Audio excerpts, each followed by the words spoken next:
Hi, it's John with Vision Advisors, and welcome to another Insight with Vision. You know, more is more, but it's not always better. What do I mean by that? Today, more Americans than ever before are reaching the ranks of what we call the affluent. By affluent, we mean households having at least $100,000 in annual income. In fact, Conning Research tells us that between 2012 and 2016, the number of affluent households in America increased by over 30%.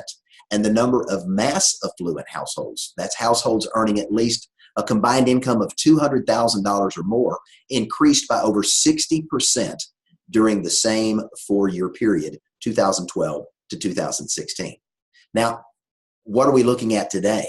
You know, if we look at the fact that we've got an improved job market, rising wages, lower taxation, and an economy that's growing, the numbers of individuals having the opportunity to join the ranks of the affluent and the mass affluent are continuing to increase. And so the number of people that we're going to be having an opportunity as financial advisors to work with in this particular market space is going to continue to grow. Now, from a planning perspective, what does that mean?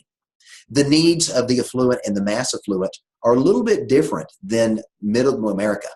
You know, middle America may be looking for a particular product solution. They may be looking for an annuity or life insurance or long-term care. But when we begin to deal with the affluent and the mass affluent, more of their focus is going to be on solving a need and bringing a solution to the table to address a specific need or concern or want that those individuals and those families have.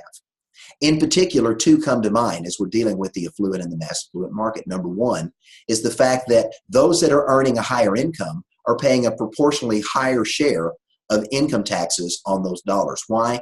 Because we live in an economy and we live in a nation that has a progressive tax system.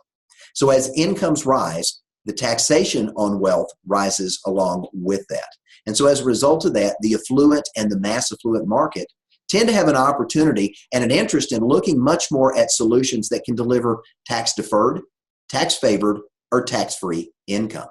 Another specific area of opportunity with this affluent and the mass affluent market is in the area of protection.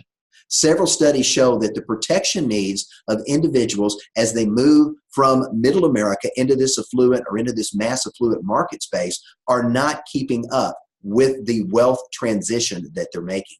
So as they're earning more money and they're creating more wealth, growing their asset base, they're not updating their life insurance. So in the event the primary breadwinner, or in the case of a two-income family, if either one of those individuals leaves, then the wealth growing opportunities are diminished.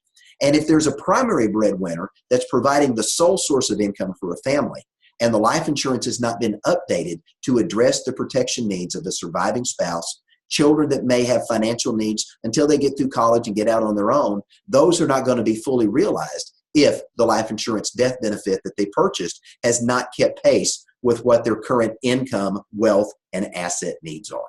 So as you're having a conversation with those that are in the affluent or the mass affluent marketplace, make sure that these are at least two of the conversations that you have, addressing taxation issues that they may have, and specifically looking at their protection needs to make sure their life insurance is now keeping pace with their increase in income, wealth, and assets. It's another opportunity for you to add value to your clients and to provide them a needed resource that they may not realize that they have.